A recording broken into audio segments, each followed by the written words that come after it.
वो 4 भाई थे। उनमें बेपनाह मोहब्बत थी। एक दूसरे के साथ कांधे से कांधा मिलाकर चल रहे थे। वो दिन भी थे, घर में गुर्बत का डेरा था। बाप कमाने वाला अकेला था। टूटा हुआ घर था। मुश्किल से 2 वक्त की रोटी पूरी होती थी। फिर दुख ये भी कि बाबा भी दुनिया से चल बसे। काफ़ी बुरे हालात थे। चारों भाई कोई कामकाज ना करते थे। सब कॉलेज यूनिवर्सिटी में पढ़ रहे थे। बाबा के जाने के बाद भला सहारा कौन बनता? स्कूल कॉलेज की फीस, घर का खर्च कहाँ से चलता? बड़ा भाई रमन अब सबसे बड़ा वही था। घर में चाचा ताऊ कब हाल पूछते थे। वो तो किसी खुशी में बुलाना भी गवारा ना करते थे। रमन ताऊ जी के पास गया था। ताऊ जी, मुझे 20,000 रुपये दे दो। मेरा आखिरी साल चल रहा है यूनिवर्सिटी में। 20,000 फीस कम पड़ रही है। ताऊ जी, मुझे 20,000 रुपये दे दो। ताऊ जी कुछ लम्हे खामोश रहे, फिर कमरे में गए। कमरे में ताई माँ भी गुस्से से पूछने लगी, ये रमन किस लिए आया है?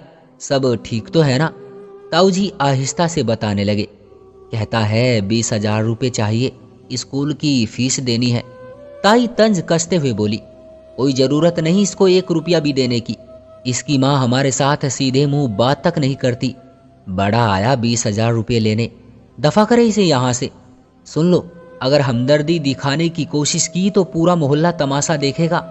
खुद काम करे ना पढ़ लिख कर, उन्हें कौन सा वजीर लग जाना है। जाओ इसे कहो हमारे पास नहीं है पैसे।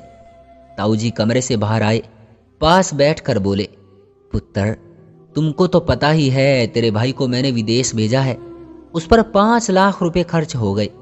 अब मैं खुद तंग हूं पुत्र, होते तो इनकार ना करता।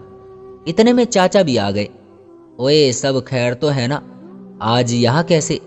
ताऊ जी मुस्कुरा कर बोले, मुंडे को पैसे चाहिए थे। चाचा जी भी तंज करने लगे, तेरा पियो बेचारा मजदूरी करते करते मर गया। जा कोई काम धंधा कर जाकर। ये पढ़ना लिखना छोड़ दे। अपने भाइयों को बोल पढ़ाई में कुछ नहीं रखा। रमन को बहुत दुख हुआ।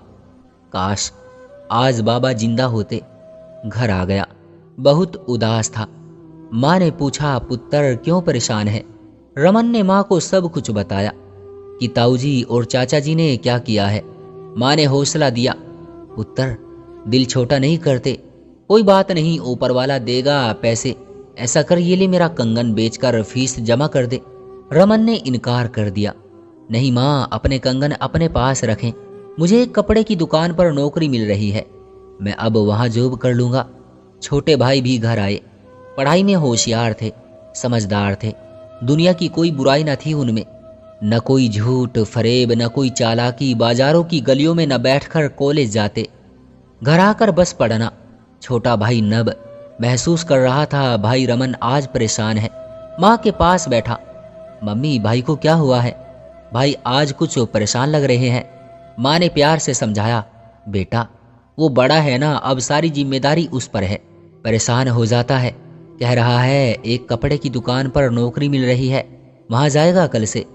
नब आहिस्ता से बोला, मम्मी भाई भी यूं ही परेशान हो जाते हैं। चारों भाई खाना खा रहे थे। साथ बैठकर रमन बोला, कल से मैं काम पर जाऊंगा, तुम लोग ध्यान से पढ़ना, मुझे कोई शिकायत का मौका ना मिले। सबसे छोटा भाई रोहन भाई की तरफ देख कर बोला, मुझे 4,000 रुपये चाहिए ट्यूशन की फीस के लिए। रमन मुस्कुरा कर बोला, 2 दिन बाद ले जाना। रमन दिन में यूनिवर्सिटी गया 2 बजे तक। उसके बाद कपड़े की दुकान पर चला गया।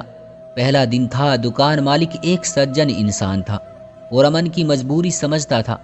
रमन पहले दिन ही काफ़ी थक गया था, मगर गुजरते दिनों के साथ रमन ने घर की पूरी जिम्मेदारी उठा ली। पढ़ाई भी पूरी हो गई। छोटे भाई भी पढ़ रहे थे। चाचा ताऊ जी मजाक उड़ाते, बड़ा आया पढ़ा लिखा। क्या फ़ायदा ऐसी डिग्रियों का, पढ़ लिख कर भी कपड़े की दुकान पर 10,000 रुपये की खातिर नौकर बना हुआ है। जैसे बड़ा भाई ऑफिसर लग गया, छोटे भी लग जाएंगे पढ़कर। चाचा ताऊ मुंह न लगाते। खैर वक्त गुजरता रहा। ताऊ जी का घर बिल्कुल दीवार के साथ दीवार थी। उनकी बेटी की शादी थी। उन्होंने पूरे गांव को बुलवाया, बस रमन यानी उनके परिवार को छोड़कर। ताऊ जी की बेटी की मेहंदी थी। ढोल बज रहा था। लाइट रंग रंग की चमक रही थी। खुशियों का समा था। चारों भाई कमरे में बैठे पढ़ रहे थे। सबसे छोटा भाई रोहन कहने लगा, मम्मी ताऊ जी ने हमको क्यों नहीं बुलाया? हमने कौन सा ज्यादा खाना खा लेना था उनका। माँ प्यार से बोली, बेटा कोई बात नहीं, प्रार्थना करें उनके लिए, ईश्वर उनको और ज्यादा खुशियां दे। सब भाई उदास बैठे थे, लेकिन दूसरी तरफ सब खुशियां मना रहे थे। दूसरे दिन बारात का जश्न, नाच गाना। रमन कपड़े की दुकान पर काम कर रहा था। छोटे भाई कॉलेज चले गए। दुकान का मालिक प्यार से सर पर हाथ रख कर बोला, रमन पुत्र, तेरा बाप बहुत बढ़िया इंसान था। मैं बहुत खुश होता हूं कि उसकी इतनी संस्कारी औलाद है। कोई बात नहीं चाचा ताऊ लोगों ने नहीं बुलाया आप लोगों को, तुम बस उस नीली छतरी वाले से मांगते रहो, वो परमात्मा किसी का हमें मोहताज ना करे। बस वो दिन भी गुजर गए। माँ बीमार रहने लगी। माँ ने फैसला किया कि रमन की शादी करवा देती हूँ। बस एक लड़की देखी, साधना। सादगी से शादी हुई। रमन बहुत केयर करने वाला था, बहुत प्यार करने वाला। छोटे भाई भी अलग अलग नौकरियां करने लगे। प्राइवेट स्कूल में या किसी कंपनी में कोई जॉब अच्छी नहीं मिल रही थी। 10,000 रुपये की नौकरी मिलती, मगर मेहनत ज्यादा करनी पड़ती थी। खैर, जहां रमन काम करता था उस दुकान का मालिक कहने लगा, अपने भाइयों को बोलो मेरे पास काम करे आकर, मैं 12,000 रुपये महीने के दूंगा। रमन ने जब भाई को बोला तो सब कहने लगे, भाईजान हम इतना पढ़े लिखे हैं, चाचा ताऊ जी नाम रखेंगे हमको। रमन मुस्कुराने लगा, अरे मेरे पागल से लाड़ लो, वो चाचा वो ताऊ जिन्होंने कभी हमको किसी खुशी या गम में बुलाना भी गवारा नहीं किया। छोटे भाई पूरी बात समझ गए। कपड़े की दुकान पर काम करने लगे। मकसद पैसा कमाना था। साइकिल के पीछे कपड़ा बांधकर फेरी लगाने जाते। सब बहुत मजाक उड़ाते, लेकिन वो मेहनत करते रहे। एक दिन वो कपड़े की दुकान का मालिक कहने लगा, मेरी सिर्फ एक ही बेटी है, बेटा कोई नहीं है, मैं अब बूढ़ा हो चुका हूँ।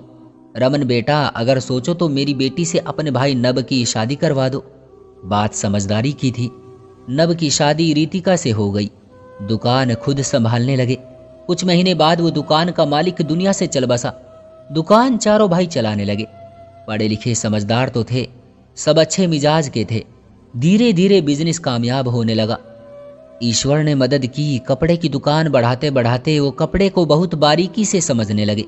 ऊपर वाले के कर्म से पैसा भी अच्छा खासा कमा लिया था। घर बना लिया, शादी भी सबकी हो गई। चारों भाई कांधे से कांधा मिलाकर कामयाबी की राह पर चल रहे थे। सबसे छोटा भाई रोहन एक दिन कहने लगा, बड़े भैया हम क्यों ना खुद कपड़े बनाकर बेचना शुरू करें। हम सब समझते हैं, जानते हैं, सबने फैसला किया हम अपना कारखाना लगाएंगे। देखते ही देखते वो कपड़े के एक बड़े कारखाने के मालिक बन गए। लाखों से करोड़ों कमाने लगे। चाचा ताऊ देखकर जल उठे।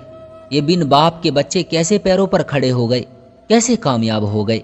उनके कारखाने में, उनकी कपड़ों की दुकान पर सैकड़ों लोग काम करते हैं। चाचा ताऊ अपने बच्चों की तरफ देखते तो शर्मिंदा होते।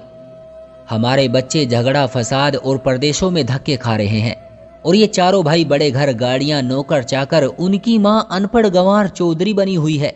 चाचा सोचने लगा, जब तक ये भाई एक साथ है इनका कोई कुछ नहीं कर सकता।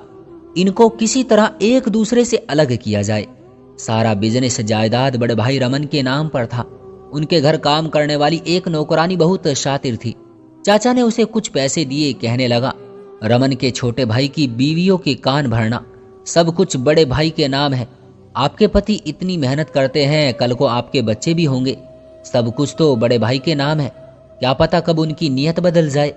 आकाश की पत्नी ये सुनकर चुप हो गई। उसने नब और रोहन की पत्नी से बात की। सब ने कहा, बात तो सच है, रमन भाई के भी 3 बेटे हैं, हमारी अभी औलाद नहीं है, कल को हमारी भी औलाद होगी। अगर रमन भाई बदल गए तो। रात को सबने मुंह बनाए हुए थे। हमें अलग घर चाहिए। ये पहली चिंगारी थी जो दहक उठी थी। माँ भी सामने बैठी थी। माँ हैरान होकर बोली, ये क्या कह रही हो मेरी बच्चियों।